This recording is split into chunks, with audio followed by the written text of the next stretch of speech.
beauty ang pinag-uusapan ngayon. Dalawang ating balita ngayon. Una ay itong may kinalaman po kay AJ Raval.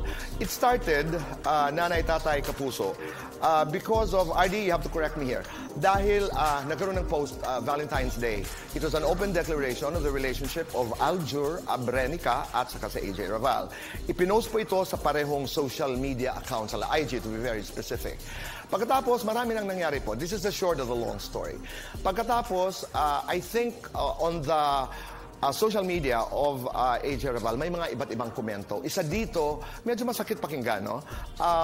May nagsabi na, kabit ka at mga agaw. To which AJ Raval, defended herself. How did she defend herself? She posted a screenshot of a private conversation she had with Kylie Padilla. Ako gusto ko doon sumentro kasi napag-usapan na ang lahat ng mga detalyeng ito. Of course, Kylie to this very day stands by her original statement where she said, I am happy that everybody is happy. But let's go to the issue of screenshot. I was talking to one of the best lawyers in the country, Attorney Lorna Kapunan, because I wanted to consult kung ano nga ba ang tamang handle sa mga screenshots. Nanay, tatay, kapuso, lalo na mga bagets, pag halimbawa meron kang private conversation na ipinost mo, tapos walang permiso yung iyong kausap, that's illegal and that's improper. Pag may malice yung conversation, pag may malice, you can be sued for cyber libel. In the case of AJ, she used it to prove, to defend. It looks like naman na wala namang reklamo sa Kylie doon sa pag-post ni AJ. To defend herself. Ang sinasabi niya, July 17 kami, naging on ni Aljur. I did not cause the breakup of Kylie and Aljur. But she posted a conversation. Ang hindi natin alam kung may permiso si AJ Raval kay Kylie Padilla. That we don't know. Ang sinasabi lamang natin, gusto ko ilabas ang diskusyon na ito para sa ating kaalaman na you have no right to post. This is not about AJ Raval anymore. Para sa atin po ito. Pag may private conversation ka sa social media, pag walang permiso ang iyong kausap at ipinost mo yung screenshot, it is not only improper, it is illegal. Pag may malice, you can be sued for cyber libel. So, yun lamang po ang nais nating ibahagi dito sa For Today's Talk. Ang next nating For Today's Talk, next nating balita, let's watch this video first. Hello there mga kapuso, kamusta na kayo dyan? Sana ay maayos kayong lahat.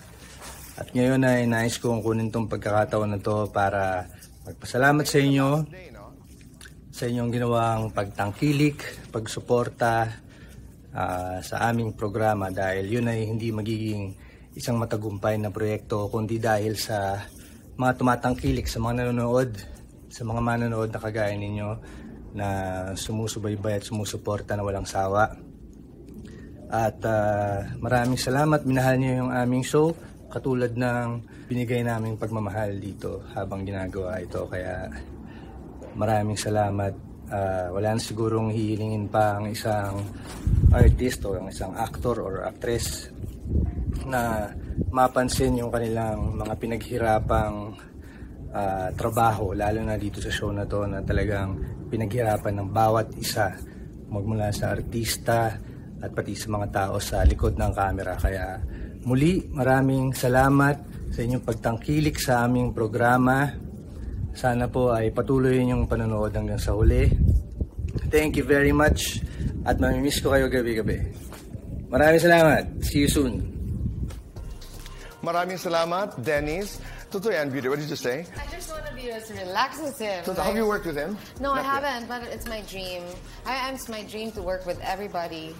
Okay. Ako naman, pag tinatanong ako kung sino ang isa sa pinakamahusay na artista sa Pilipinas, he's always in my list. Yes, he is. Dennis Ang galing Chilio. niya. When I'm also asked kung sinong isa sa pinakagwapo, Jen, pasensya na, pinakagwapo dito sa Pilipinas, I like that beauty of a man. Yeah, lalaki, tahimik, cool, yung Yes. sinasabi mga relax. So, Dennis, maraming salamat.